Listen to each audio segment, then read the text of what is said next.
इसलिए पहला स्वरूप भस्त्रिका, और भस्त्रिका की दूसरी स्टेज है प्राणायाम। प्राणों को आयाम देना, रोक देना।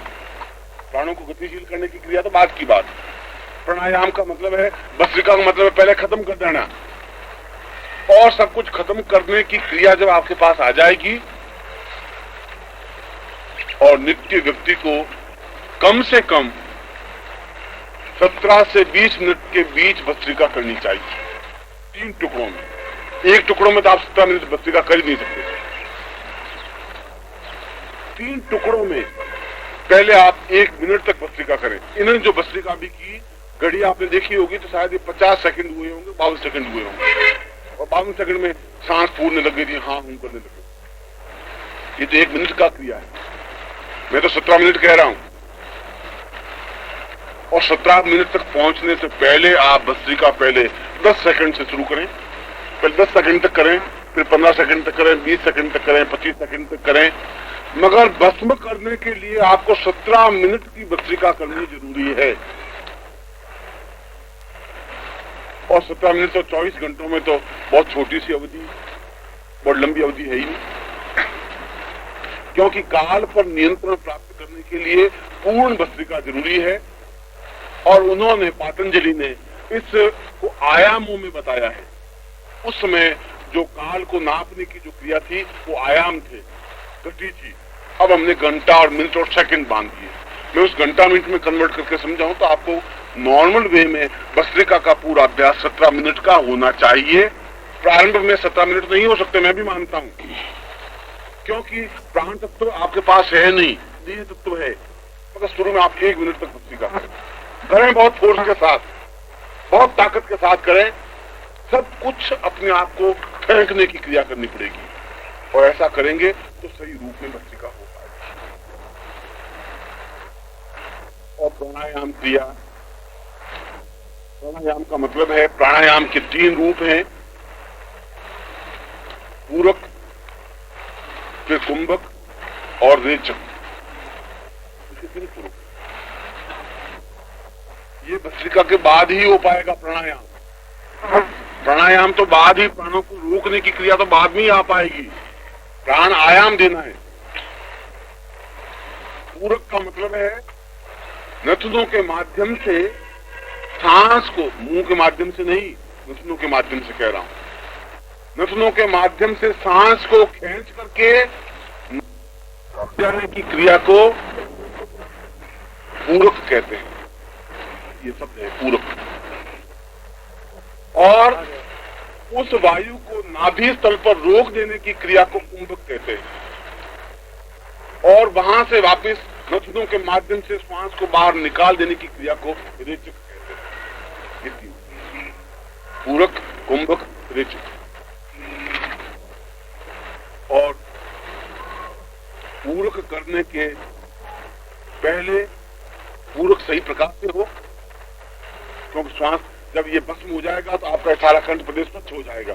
स्वच्छ हो जाएगा तभी नाभि तक आप ले जा पाएंगे उस श्वास को, तभी प्राणों को वहां ले जा पाएंगे। वहां ले जा पाएंगे तो मूलाधार जंकृत हो पाएगा।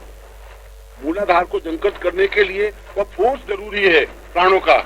और प्राण, जिसको हमने प्राण वायु कहा है, जिसको ऑक्सीजन कहा है, जिसको श्वास लेते हैं उसको प्राण वायु कहते हैं, उन प्राणों के माध्यम से उस मूलाधार को जंकृत करना है फोर्स के साथ में। मगर जंकृत तब हो पाएगा जब ये सारा प्रदेश स्वच्छ हो पाएगा। और वहां तक ले जाने का माध्यम, जो देह माध्यम है, वह है नथुने। और नथुनों को स्वच्छ करने की क्रिया को नेति क्रिया कहते हैं, जो कि मैंने कल आपको, आज आपने अभ्यास किया होगा। और बिल्कुल सही आप कहें कि कितने लोग नेति में सफल हुए, हाथ खड़े कर। जो नाक के माध्यम से डाल करके मुंह के माध्यम से निकाल दिया उस धागा, ये मैं अगर गिनूं तो 7, 8, 9 और 10, बस हाथ नीचे कर। इसमें तो कोई साधना करने की जरूरत नहीं, इसमें तो कोई मंत्र जप है ही नहीं, ये तो कोई पहाड़ पे चढ़ने वाली बात है नहीं, ये तो सीधी सादी बात है। अगर आप ये करेंगे ही नहीं तब तो ये स्वच्छ, और आपने अगर किया होगा तो आपको खुद को मालूम पड़ा होगा कि अगर धागा अंदर जाता नहीं है तो साला बीच में कहीं कहीं अवरोध है, इसलिए नहीं जा रहा है। आखिर चला जाता एक्स के जा रहा है, वाई के जा रहा है, जेड के क्यों नहीं जा रहा है? या तो जाता ही नहीं, किसी के नहीं जाता तो कहते गुरु जी ये संभव ही नहीं है, तो यहाँ जाके बंद हो जाता है। गुरु जी आपको मालूम नहीं है, मैं मुझे चिकित्सा विज्ञान का ज्ञान है, गुरु जी आगे कुछ रास्ता नहीं है। मगर ले जा सकते हैं तो हम भी ले जा सकते हैं, और ले जा नहीं पा रहे हैं इसका मतलब है कि बीच में अवरोध है। अवरोध है तो सांस जो आप लेंगे वो तो यहाँ तक भी नहीं पहुंचेगा, आपको तो मैं ठेठ नाभि तक पहुंचाने की बात। और सांस लेने का देह व्यापार तो केवल है, नाक है। इसलिए कल मैंने आपको ये बताया था और कल कहा था कि आपको कल तक नीति में पूरा अभ्यास कर लेना है। ये मैंने आपको कल कहा, दिन तो हमारे पास 3 है, और मैंने ये कहा था कि 1-1 मिनट का उपयोग करना है। और मैंने आपको ये कहा था कि 30 दिन में आपको उस स्टेज तक सहसा जागरण की पहुंचाऊंगा। ये मैंने कहा है, पहुंचाऊंगा तब जब आप उसमें एक्टिव होंगे, जब घोड़ा खुद पानी पीने की इच्छा रखेगा और पानी पिएगा। जब आप पिएंगे नहीं पानी तो फिर मेरा स्वच्छ जल का तालाब आपको दिखाना और रखना से मतलब क्या होगा? आप खुद इसकी निर्णय करें कि यहाँ फिर फॉल्ट किसकी काउंट। और ऐसा होता है, ये नीति तो होती इन लोगों ने की है, ये 5-6 लोगों ने की है। यदि आप कहें तो मैं करके दिखाऊं, इन लोगों को तो करके दिखाऊं। जब वो नीति हो सकती है तो आपकी भी नीति होनी चाहिए। उसमें 15 मिनट लगेंगे, 20 मिनट लगेंगे। मैंने कल कहा था थोड़ा खून आ सकता है, ये आ सकता है, उसमें आपको उबकाई आ सकती है, छींक आ सकती है, थोड़ा थोड़ा तो दर्द तकलीफ सहन करनी पड़ेगी। इतना ईजी तो संभव नहीं। और ये तो कुछ है ही नहीं, यह तो केवल नसों की सफाई है, ये आगे की क्रिया नहीं है। यहाँ कहीं मूलाधार को जागृत करने वाली बात नहीं है, या कोई सहस्त्रार को भेजने वाली बात नहीं है।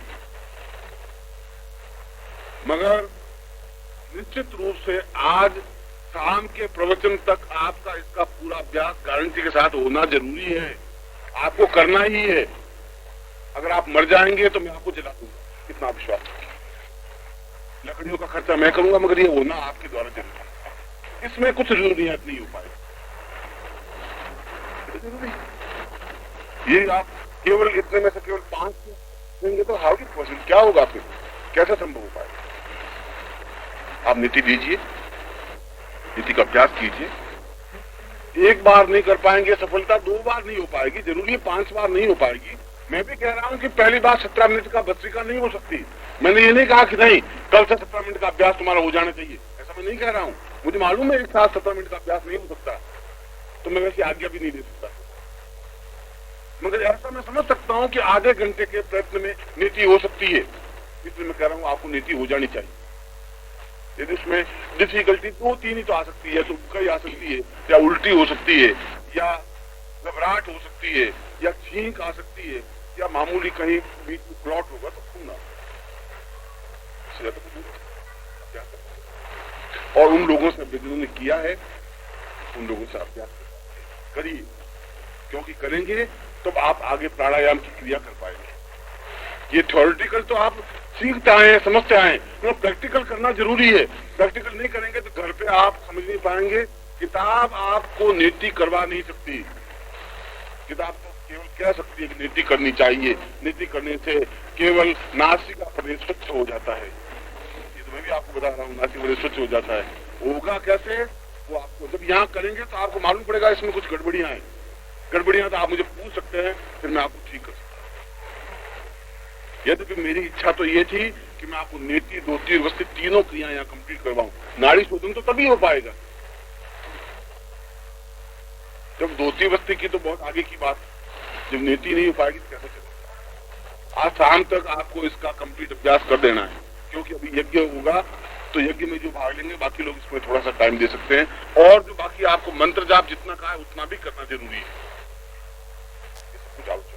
क्योंकि इसके लिए कल टाइम मैंने आपको शाम को दिया था, और कल हवा चल रही थी, सर्दी भी थी थोड़ी, और भूख भी लगी हुई थी। और गुरुजी कैसे हो सकता है, और आपने तो ये तो पूछा नहीं भोजन कहाँ करना है आपको, बस नीति का आपने डोर पकड़ा दिया। और आज को प्रारंभ करने से पहले उसका अभ्यास, उसका बेस सब कुछ जरूरी है। और दूसरी क्रिया प्राणायाम क्रिया है, जहां प्राणों को, श्वास को जोरों से लेना, नाभि प्रदेश में उसको ठहराना, ये जरूरी है। क्योंकि नॉर्मल वे में तो लोम विलोम क्रिया ही होगी, सांस लेंगे सांस निकल जाएगी, ये स्वाभाविक क्रिया है। हमको स्वाभाविक क्रिया नहीं करनी है, प्राण आयाम करने, प्राणों को रोकना है। प्राण किसको कहते हैं? वायु, ऑक्सीजन, उसको प्राण कहते हैं। प्राणों को वहां रोकना है। क्यों रोकना है? क्योंकि वहां उसको फोर्स देना है उस मूलाधार पर, जिससे मूलाधार जागृत होता है, इसलिए। और मूलाधार क्या चीज है? इस इड़ा पिंगला सुषुम्ना का गुच्छ समूह है, उसको मूलाधार। मैं वही जहां से सर्कल प्रारंभ करा था, वापिस आपको वहीं पहुंचा। उन तीनों नाड़ियों के गुच्छ प्रदेश को ठोकर मारनी है, और उस ठोकर मारने से ही वे स्पंदनशील होंगी, क्योंकि वे ग्रंथियां सुप्त हो गई हैं। और सुप्त हो गई इसलिए उसका कुछ लाभ नहीं मिल पा रहा है, जड़ हो गई। और जड़ इसलिए हो गई है कि आज 40 वर्ष की आयु तक भी हमने उनका यूज किया ही नहीं, जरूरत नहीं समझी। इसलिए मगर यदि उस काल खंड पर विजय प्राप्त करनी है, मृत्यु पर विजय प्राप्त करनी है, उस काल खंड को देखने की क्रिया प्राप्त करनी है, तो ये भी जरूरी है। इसलिए दूसरी क्रिया प्राणायाम क्रिया है। बहुत जोरों से लेना, इतना जोरों से कि ये पेट की जो नाभि है ये पीठ से चिपकनी चाहिए। आप 1 सेकंड के लिए मैं अपना प्रवचन रोकता हूं, आप सांस को अंदर खींचिए, थोड़ा पेट देखिए, देखना नाभि पहुंचनी चाहिए पीठ तक। हाथ लगा के देखा जाए,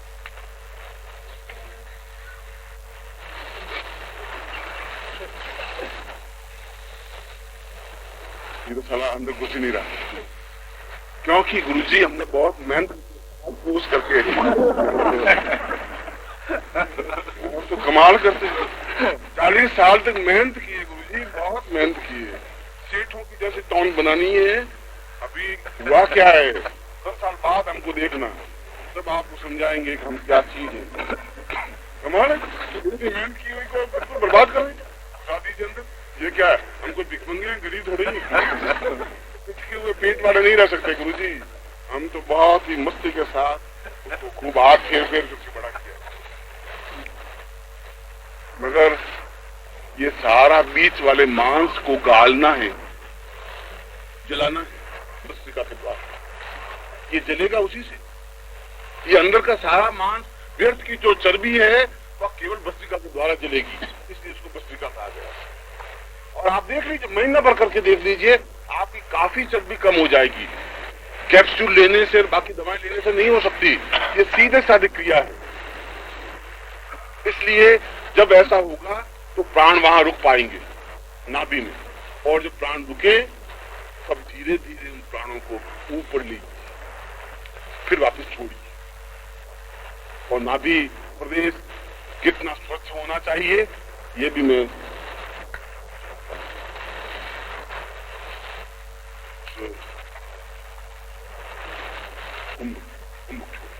पेट को, आप इसका पेट देखिए, आपने अपना देखा है, आप इसका भी देखिए।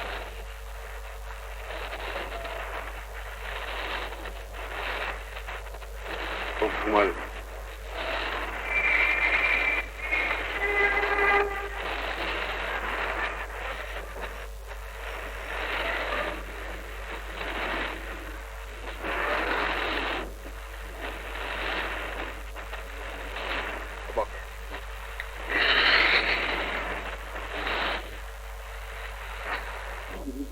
वापिस सांस तो छोड़ना ही पड़ेगा। पूर्व करेगा, पूर्व का फोर्स वहां होगा ही। पूर्व का फोर्स जब होगा तो स्वाभाविक है वहां के आसपास का सारा प्रदेश जो चर्बी है वह समाप्त होगी। पेट को उस जगह पहुंचाना है, कितना अंदर घुसाना है। जब घुसाएंगे तो ये मैं आपको बताऊंगा कि ये आलोड़न की पद्धति क्यों जरूरी है। और हमारे पूर्वजों ने और हमारे शास्त्रों में हमने पढ़ा है कि ये त्रिकालदर्शिता तो थी, मगर अपने प्राणों को दूसरी जगह पहुंचा करके वो देखने की क्रिया भी उनको क्या थी कि उस स्थान को क्या देखते हैं।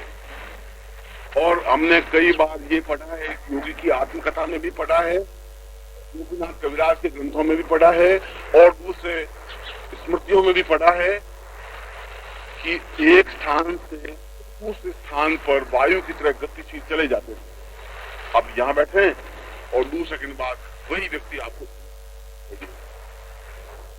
घटना पड़ी और हम कहते हैं कि फिर हमारी ईड़ा हमारे ऊपर हावी होती है कि ऐसा थोड़ी होता है। ये सब मूठ बनाने की बात, बस बात को नहीं खत्म कर दिया, क्योंकि हम बहुत बुद्धिमान और बुद्धि तो बात को तोड़ती है, बुद्धि तो टुकड़े करती है हर पॉइंट को। ये पत्नी बहुत बेचारी बनी है, प्रिया चरित्र अब फेस में बाहर रही है, मुझे मालूम है, मुझे प्रिया चरित्र में दिखा क्योंकि मैं बुद्धिमान। ये बेटा कहता है कि मैं जानता हूं तू क्या लक्षण कर रहा है, मुझे मालूम है। अब वो बेचारा कुछ कर नहीं रहा है, मगर आपको सब कुछ मालूम है साला तुम क्या कर रहा है। बुद्धि तोड़ती है सब कुछ, श्रद्धा जोड़ती है, ये डिफरेंस है। टूटे मुंह को भी जोड़ने की क्रिया श्रद्धा के माध्यम से होती है। और ये भी हमने पढ़ा है कि हमारे घरों में कमरों में रोशनदान जो होते हैं ये ऊपर होते हैं, नीचे की तरफ नहीं होते। नीचे की तरफ तो खिड़कियां होती हैं, ऊपर रोशनदान रखते थे, छेद रखते थे। और ये भी पढ़ा है कि धुआं जो होता है वो ऊपर जाता है, नीचे नहीं जाता। और इसका तात्पर्य है कि जो भी गर्म चीज होगी वह ऊपर की ओर जाएगी। धुआं गर्म होता है इसलिए ऊपर चला जाता है। और अगर हम किसी प्रकार के, अगर आपने ये देखे होंगे कि गुब्बारे बनाते हैं और गुब्बारों में जब गैस भरी जाती है तो वे ऊपर की ओर उठ जाते हैं, गुब्बारे उड़ते हुए देखे। और गुब्बारों में जो गैस भरी जाती है उसको हीलियम गैस, और हीलियम गैस संसार की सबसे अधिक गर्म गैस।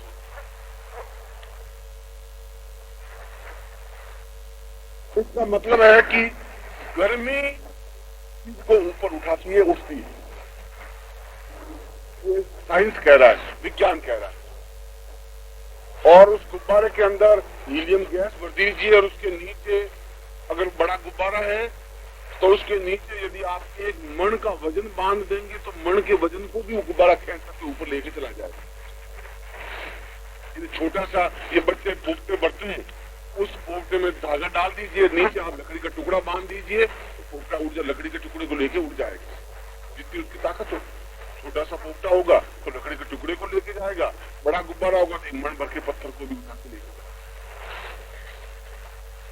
गर्म चीज ऊपर उठती है, अपने साथ भौतिक पदार्थ को भी लेके जा सकती है। और एक मण पत्थर को उठा करके ले जाने में हीलियम गैस कितनी चाहिए? आधा औंस, सिर्फ आधा औंस हीलियम गैस की जरूरत है। और पूरे नगर को खत्म करने के लिए उस पर जो 10 करोड़ अणु आते हैं उसमें तो केवल एक अणु की जरूरत है। ताकत इतनी है, हीलियम गैस में भी उतनी ताकत है। और यदि आप अपने शरीर में उस नाभि तल के आसपास जो ही नाभि से टकरा करके जो वायु रुकती है वो अपने आप में ऊर्जित होती है, गर्म होती है। और जो ही गर्म होगी वो हीलियम के रूप में कन्वर्ट हो जाएगी। गर्म गैस को हीलियम कहेंगे। जब तक शीतल है तब तक वो ऑक्सीजन है। ऑक्सीजन के बाद वो नाइट्रोजन बनेगी, नाइट्रोजन का अगला रूप हीलियम बन जाएगा। और हीलियम में ताकत है पूरे भौतिक पदार्थ को ऊपर उठा करके फेंक देने की। और यदि आपने योगियों के बारे में पढ़ा हो, चैतन्य योगी के बारे में देखा हो, सुना हो, यदि कभी आपको केदारनाथ जाना पड़े तो आप उनके आश्रम में जाके देख सकते हैं, इस क्रिया को देख सकते हैं कि योगी जमीन से ऊपर उठ करके समाधि लगाता है। उसके नीचे अगर आप स्केल को घुमा दें, लकड़ी को घुमा दें तो उसका बेस नहीं होता, आधार नहीं होता। ऐसा कैसे होता है? अच्छा वैसे ही होता है जैसे गुब्बारे में काम करता है, अंदर का चक्का इतना पंखा बहुत से घूमता है, इतनी फोर्स के साथ घूमता है कि पूरे वायुमंडल लोहे के टुकड़े को ऊपर उठा देता है। पंखे को बंद कर दीजिए आप, फिर हवाई जहाज को उठाइए नहीं जाएगा। मगर वायु की स्पीड से 80 गुना तेज होनी चाहिए ये जरूर, तभी वह हीलियम को बना पाएगा, ताकत को, फोर्स को बना पाएगा, शक्ति को बना पाएगा, ऊर्जा को बना पाएगा। बताया बीच में प्रसंग आ गया बात को कि आलोड़न क्यों जरूरी है। यदि आप में वायु तो कितनी चाहिए, 1 अंश, आधा अंश, उस वायु को बहुत जोरों से अगर आप आलोड़न करें तो जो इसके लिए वो मंत्र जाप सीधी क्रियात्मक पक्ष है, मगर आपको उतना ही 1 सेकंड में 80 बार उस आलोड़न को करना पड़ेगा। 1 सेकंड में 80 बार कह रहा हूं, 1